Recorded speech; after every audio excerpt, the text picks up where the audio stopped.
దుఃఖములను పాపపుణ్యాలను అనుభవించేసి వాళ్ళు మళ్ళీ జ్ఞానమును పొందడానికి కావలసిన పాత్రతను పొందాలని మనని అనుగ్రహించడానికి చూసింది. చూస్తే వాళ్ళిద్దరూ ఆది దంపతులయ్యారు. అదే నిత్యాయ అని శంకరాచార్యుల వారు ఆద్య కుటుంబినే ముని మన ప్రత్యక్ష చిన్మూర్తయే అంటారు శివానందలహరిలో. ఆద్య కుటుంబినే, లోకమునకు మొదటి తల్లిదండ్రులై కూర్చున్నారు. ఇదే శంకరులు ఈ భావాన్ని సౌందర్యలహరిలో చాలా చమత్కారంగా మాట్లాడతారు.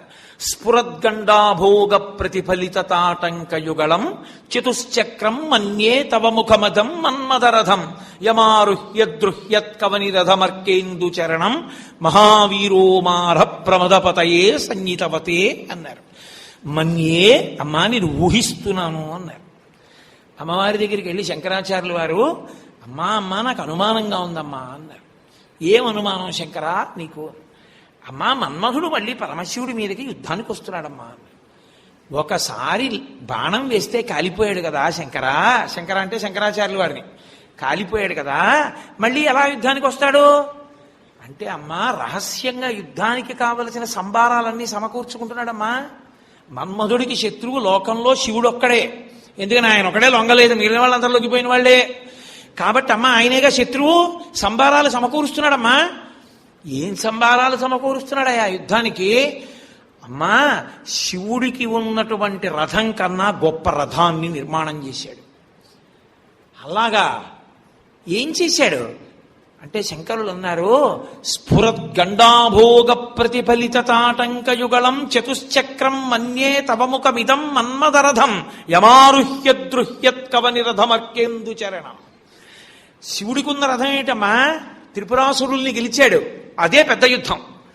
ఆ యుద్ధంలో ఆయన వాడిన రథం ఈ భూమినంతటినీ రథంగా చేసుకున్నాడు.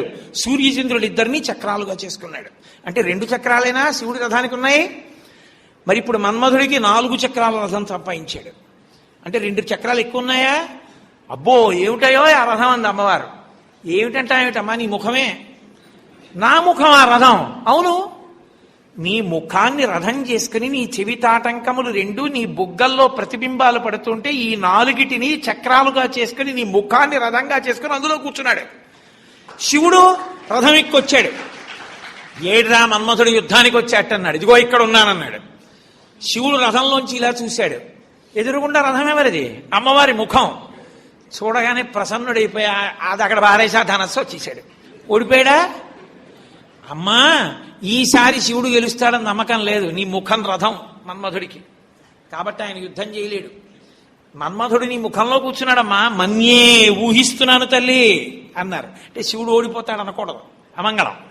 అందుకని అమ్మోయ్ మన్మధుడు యుద్ధానికి వస్తాడనుకుంటున్నానమ్మా అంటే ఏమిటి దాని అర్థం? అమ్మా నీ ముఖమండలాన్ని చూస్తే కాముని కాల్చినవాడు కామేశ్వరుడే వచ్చి కూర్చుని నీ మెళ్ళో తాళి కట్టి పక్కన కూర్చుంటాడు బహిర్ముఖుడై.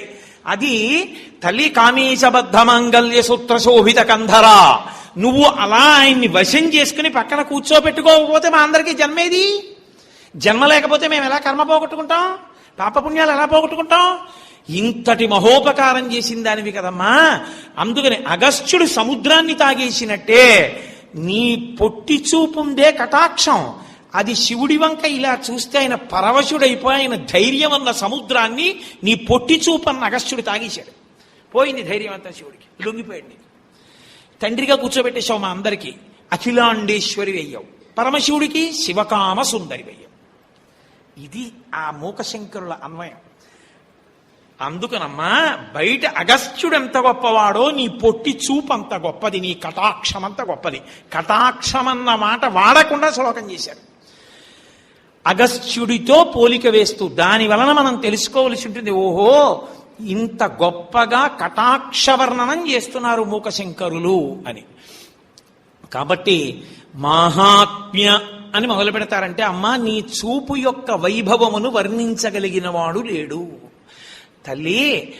దాని చేత మేము అనుగ్రహం పొందుతాం. ఈ శ్లోకం యొక్క గొప్పతనం ఏమిటో తెలుసా? మీరు ఈ శ్లోకాన్ని అదే పనిగా ధ్యానం చేశారనుకోండి, మీకు బహుభంగిమల ఆలోచనలు వస్తుంటే, మీలో మీరు సంతోషపడిపోతుంటే, 10 మాటలు అగస్త్యుడు అంటే అమ్మవారి కటాక్షము అని తెలియగానే నేను ఈ ఉపన్యాసం చెప్పేటప్పుడు ఎన్ని మాటలు ఇలా తిప్పాను. అది చెప్పడానికి తిప్పానన్నప్పుడు ఆ భావంలోకి అన్వయం అయ్యానా లేదా అమ్మవారిగా? నేను ధ్యానం చేస్తున్నప్పుడు అమ్మవారు ఇలా తిప్పి చూస్తే అన్నప్పుడు అమ్మవారి కన్నిలా కదిలి నాకు కనపడుతుందా కనపడదా? అదే కామాక్షి పరదేవతానుగ్రహం. ఆ చూపు పడడానికి యోగ్యత కల్పిస్తారు.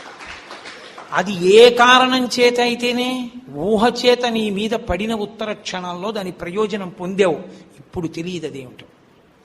తర్వాత తెలుస్తుంది ఎంత అనుగ్రహాన్ని పొందేశావో, దాని వలన ఎంత పుణ్యాన్ని మూట కట్టేసుకున్నావో, దాని వలన ఎన్ని కోట్ల జన్మలు తగ్గించేసుకున్నావో తర్వాత తెలుస్తుంది.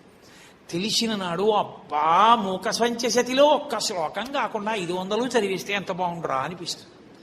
అది మూక పంచశతి యొక్క గొప్పతనం. కాబట్టి మాహాత్మసేవధిరసౌ తవ దుర్విలంఘ్య సంసార వింధ్యగిరి కుంఠన కేళిచుంచు ధైర్యాం బుధిం పశుపతేశ్చులకీకరోతి కామాక్షి వీక్షణ విజృంభణ కుంభజన్మ అని కటాక్ష శతకంలోంచి మూకశంకరుడు చేసినటువంటి ఒక శ్లోకాన్ని మీకు మనవి చేశాను. ఇప్పుడు పాదారవింద శతకంలోంచి ఒక శ్లోకాన్ని చూపించే ప్రయత్నం చేస్తాను. నిన్నను ఆర్యా శతకంలోంచి ఒక శ్లోకం విన్నారు. ఇప్పుడు నేను మీకు కటాక్ష శతకంలోంచి చెప్పాను, ఒకటి ఇప్పుడు పాదారవింద శతకంలోంచి చెప్తాను. పాదారవింద శతకము అని దానికి పేరు. దాని అర్థం ఏమిటో తెలుసా? పాదములు అరవిందములు అని. అరవిందములు అంటే పద్మములు అని. అవి ఎలా పద్మములు? పాదములు పద్మముల్లో ఎలా ఉంటాయండి? పద్మాలు రేకులు ఇలా తెరుచుకుని కేసరములు అవి ఉంటాయి. పద్మాలకు అలా ఏమైనా ఉంటాయా? ఉండవు. ఉండనప్పుడు అసలు పాదములు అరవిందములు ఎలా అవుతాయి? పాదములు అరవిందములే, నేత్రములు అరవిందములే. నేత్రారవిందం, పాదారవిందం, హస్తారవిందం, భుజారవిందం, నయనారవిందం, అన్ని అరవిందాలే. అలా ఎలా కుదురుతుంది?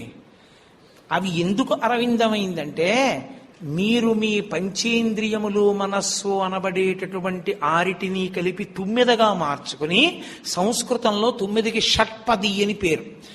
మనసు పంచేంద్రియములు ఆరిటితో కలిసి వెళ్లి పరదేవత యొక్క పాదములనేటటువంటి తామర పువ్వు యందు ధ్యానములో కూర్చుని ఆ పాదములలో ఉండేటటువంటి వైభవం అనేటటువంటి మకరంద పానమును చేయగలిగితే మీరు పాదారవింద శతకమునందు 9.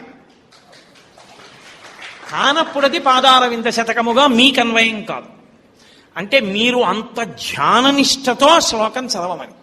ఏదో సరదాగా కూర్చుని సరదాగా చదవడానికి కాదు, అంత మర్యాదతో ఒక్క శ్లోకం చదువుతుంటే, ఒక్కొక్క పాదం చదువుతుంటే అంత జాగ్రత్తగా దాని మీద దృష్టి పెట్టు. నువ్వు ఎంత ధ్యానం చేస్తావో అంతగా అరవిందమునందు ప్రవేశించి నువ్వు ఆ తేనె జుర్రుకుంటావు, మత్తెక్కిపోతావు. జుర్రుకున్న 9కుండే లక్షణం ఏమిటో తెలుసా? లేవదు. అది పడుకుంటుంది. తామర పువ్వులు పడుకుంటే ఏమవుతుంది? రాత్రి ముడుచుకుంటుంది. ముడుచుకుంటే ఇంకా దాని జన్మ అక్కడే పరిసమాప్తి. ఎవరు పాదారవింద శతకంలో చెప్పబడినటువంటి శ్లోకమునందు ధ్యానమగ్నుడయ్యాడో వాడు పరదేవత పాదములలోకే లయమైపోతాడని గుర్తు. అందుకని పాదారవింద శతకము అన్నారు శంకరాచార్యులు వారు. శివానంద లహరి చేస్తూ భృంగీచ్ఛానటనోత్కట కరిమదగ్రాహీ స్ఫురన్మాధవాహ్లాదో నాదయుతో మహాసితవపు పంచేషు నాచాధృత సత్పక్షస్సు మనోవనేషు సపున సాక్షాన్మదీయే మనోరాజీవే భ్రమరాధిపో విహరతాం శ్రీశైలవాసీ విభు అంటారు. శంకరాచార్యులు వారి ప్రయోగం ఏంటంటే, పరమేశ్వరుణ్ణి 9 చేసి మన మనస్సుని పద్మం చేశారు. ఆయన తిప్పారు. శంకర, నా మనసు అనేటటువంటి పద్మము భక్తి అన్న మకరందంతో నిండిపోయింది. నువ్వు 9కి భర్తవి కదూ. 9కి భర్త గండు 9, మగ 9. 9ల రేడు. అమ్మవారు భ్రమరాంబ. భ్రమరాంబ అంటే అమ్మవారు ఆడ 9. ఆడ 9 భర్త, మగ 9. కాబట్టి నువ్వు గండు 9, మగ 9. మగ 9 ఒక్కటి రాదు. మగ 9కి లక్షణం ఏమిటో తెలుసా? ఎప్పుడైనా అది మదరసాన్ని తాగినా తేనె తాగినా ముందు ఆడ 9ని పంపించి తను వెనకొస్తుంది. వచ్చి ముందు ఆడ 9ని వాలమని తను వాలుతుంది. పోతన గారు చెప్తారు భాగవతంలో ఈ విషయం. అందుకని నువ్వు ఒక్కడివి రావు, ఆడ 9తో వస్తావు. అంటే భ్రమరాంబా సహిత మల్లికార్జునుడు వస్తాడు. ఎక్కడికి? ఇక్కడే. మనోరాజీవే భ్రమరాధిపో విహరతాం. భ్రమరాధిపో, ఓ ఆడ 9 భర్త, నీ భార్యతో కలిసిరా. వచ్చి ఇదిగో ఇక్కడ నా మనస్సన్న పద్మంలో భక్తి అన్న మకరందం నిండిపోయింది, తాగు. వచ్చి ఝంకారం చేస్తూ తిరుగు, వాలు. ఈ భక్తిని తాగుతూ పడుకో, ఇక్కడే ఉండు, నువ్వు ఇక్కడుండు, ఇది ముడుచుకోదు, అది మకరందంతో నిండుతూ ఉంటుంది, నువ్వు తాగుతూ ఉండు. అంటే ఏ మనసు అనేటటువంటి పద్మమునందు మకరందము భక్తి నిండి ఉందో అక్కడికి తుమ్మెదల రేడైన మల్లికార్జునుడు భ్రమరాంబా సహితుడై వచ్చి ఉంటాడని శంకర ప్రతిపాదన. అది శంకరాచార్యుల వారు అటు తిప్పితే మూక శంకరులు ఇటు తిప్పారు. ఇటు తిప్పి పాదారవింద శతకము అన్నారు. అందులో అన్ని అద్భుతమైన శ్లోకాలే. అందులో ఏది ఇది దీనికన్నా గొప్పదనడానికి ఏం ఉండదు.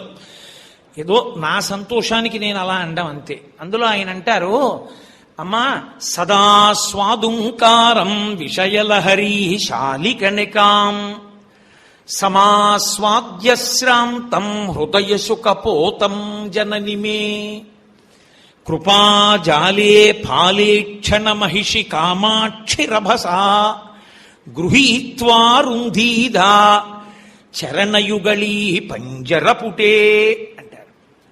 అద్భుతమైన శ్లోకం. అసలు మూకశంకరులకు ఆ భావనలు ఎలా వచ్చాయో అర్థం కాదు. అమ్మవారిని చూసినటువంటి అనుగ్రహం తల్లి జగదంబ పలికింది ఆయనలోంచి. ఆయన అన్నారు, సదా స్వాదుంకారం విషయలహరీ శాలికణికాం. అది కూడా ఏమిటిట, సమాస్వాద్యశ్రాంతం హృదయ శుకపోతం జననిమే అన్నారు.